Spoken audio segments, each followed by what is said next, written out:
Hi welcome to village Siri cooking. ఈ ఛానల్ని ఆదరించిన ప్రతి ఒక్కరికి మా హృదయపూర్వక నమస్కారములు. ఇవాళ చాలా మంచి రెసిపీతో మీ ముందుకు వచ్చానండి. ఈ విధంగా ఒక్కసారి మనం గోంగూరతో ఈ టైప్లో పచ్చడి కానీ నూరామంటే ఆ టేస్ట్ ఎంత బాగుందంటే అంత బాగుందండి. ఈ విధంగా చేస్తే కనీసం చూస్తే చాలండి నోట్లోంచి నీళ్ళు అట్టే వచ్చేస్తాయి. అలా ఉందండి ఈ గోంగూర పచ్చడి మాత్రం. దీన్ని మాత్రం ఎవ్వరూ మిస్ కావద్దు. ఎలా చేయాలంటే ముందుగా మనం మంచి ఫ్రెష్ అయిన గోంగూరని తీసుకుందామండి. ఇది సీమ గోంగూర అని అంటారండి. పెద్ద గోంగూర, చిన్న గోంగూర 2 టైపులు ఉంటుంది కదా. ఇది సీమ గోంగూర అండి. ఈ టైప్లో శుభ్రంగా కడిగి ఒలిసి రెడీ చేసి పెట్టుకొని ఇప్పుడు స్టవ్ మీద ఒక కడాయి పెట్టుకుందాం. పెట్టిన తర్వాత దాంట్లో కొద్దిగానే ధనియాలు వేసుకుందాం. 1 టేబుల్ స్పూన్ వేసాక ఆ ధనియాల్ని లైట్గా రోస్ట్ చేసుకోవాలి. ఈ విధంగా ఈ ధనియాలు కాస్త వేగిన తర్వాత ఇప్పుడు మీదకించి సగం టేబుల్ స్పూన్ జీలకర్ర వేసుకుందామండి. జీలకర్ర వేసాక దీన్ని కూడా కాస్త అలా లైట్గా సన్న మంట మీద రోస్ట్ చేసుకోవాలి. ఇవి 2 కాస్త ఇలా రోస్ట్ అయిన తర్వాత ఇప్పుడు తెల్ల నువ్వులు వేసుకుందామండి. ఒక 2 టేబుల్ స్పూన్లు అంటే ఒక చిన్న కప్పు. ఇవి కొంచెం ఎక్కువ తక్కువైనా ఇబ్బంది లేదండి, వేసుకోవచ్చు. ఓకేనా. ఇప్పుడు వీటిని మనం మంచి ఎరడాలుగా బాగా వేగనిచ్చుకోవాలండి. ఇవి ఎంత బాగా ఎరడాలుగా సన్న మంట మీద వేగుతాయో అప్పుడు ఆ వాసనకే చాలా బాగుంటుందండి. ఓకేనా. ఈ టైప్లో మనం మాడకుండా ఈ విధంగా ఎరడాలుగా వేగనిచ్చుకోవాలండి. ఇలాంటి వాటితో మనం తయారు చేస్తే టేస్ట్ సూపర్ అండి. ఇప్పుడు ఇవన్నీ తీసి ఒక ప్లేట్లో వేసుకొని అదే కడాయిలో 1 టేబుల్ స్పూన్ ఆయిల్ వేసి ఎండుమిరపకాయలు ఒక 10-12 దాకా అందులో వేసేసుకుందాం. వేసిన తర్వాత వీటిని బాగా ఇలా కలుపుతూ సన్న మంట మీదనే ఇవి కూడా ఎండుమిరపకాయలు మాడకుండా వీటిని మనం బాగా ఫ్రై చేసుకోవాలండి. ఇవి కూడా మంచి కలర్లో రావాలి. ఇవి కానీ నలుపు వచ్చాయో పచ్చడి కూడా నలుపు వస్తుందండి. ఇలా మంచి ఎర్రగా ఉండాలండి, కానీ లోపల వరకు వేగాల. అలా సన్న మంట మీద ఫ్రై చేస్తేనే టేస్ట్ సూపర్ అండి. ఇవన్నీ ఒక ప్లేట్లో వేసి సేమ్ అదే కడాయిలో ఇప్పుడు మనం ఫ్రెష్గా రెడీ చేసి పెట్టిన ఆ గోంగూరని అయితే వేసేసుకుందామండి. కానీ గోంగూరని వేసేటప్పుడు మనం తీసుకున్నప్పుడు ఈ కాడలు లేకుండా శుభ్రంగా ఒలుచుకుందామండి. ఓకేనా. ఈ ఆకు పైన ఏదైనా బూజు లాంటివి ఉన్నా కూడా చూసుకోవాలండోయ్. ఇప్పుడు ఒక 2 టమోటాలని సన్నగా పొడవుగా కట్ చేసి దాంట్లో వేసేసి ఈ టైప్లో బాగా తిరిగేసుకుంటూ ఇవి రెండింటిని మనం బాగా వాడుకోవాలండి.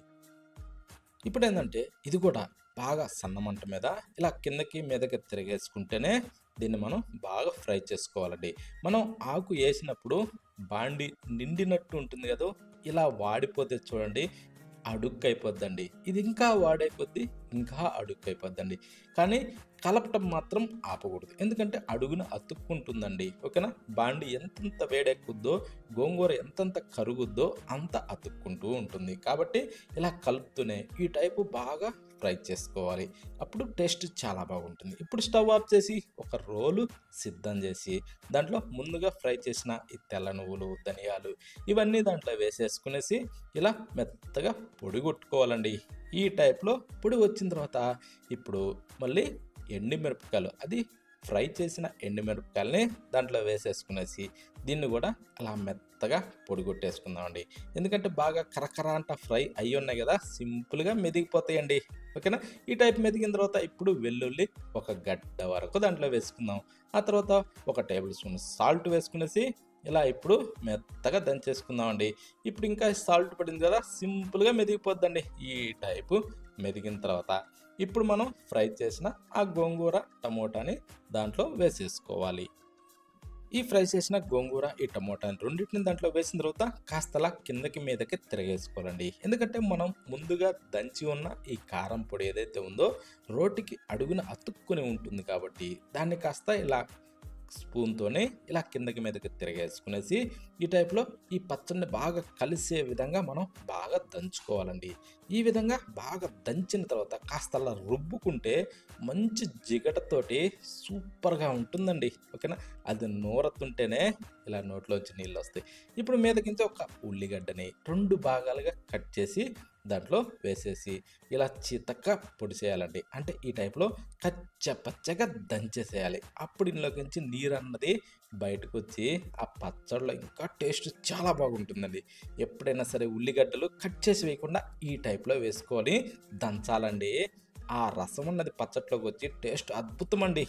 ఈ టైప్లో రుబ్బుకుంటే ఈ టైప్లో రుబ్బిన దాన్ని ఒకసారి చూడండి, జిగట జిగట ఎంత బాగుందంటే అంత బాగుందండి. ఇప్పుడు దీన్ని తీసి ఒక బౌల్లోకి అయితే వేసేసుకుందాం. ఇది మొత్తం బౌల్‌లో వేసిన తర్వాత ఇంకా ఈ రోట్లో కొద్దిగా నీళ్లు పోసి అలా తొలిపి పోసుకున్నా గూడా టేస్ట్ అద్భుతంగా ఉంటుందండి.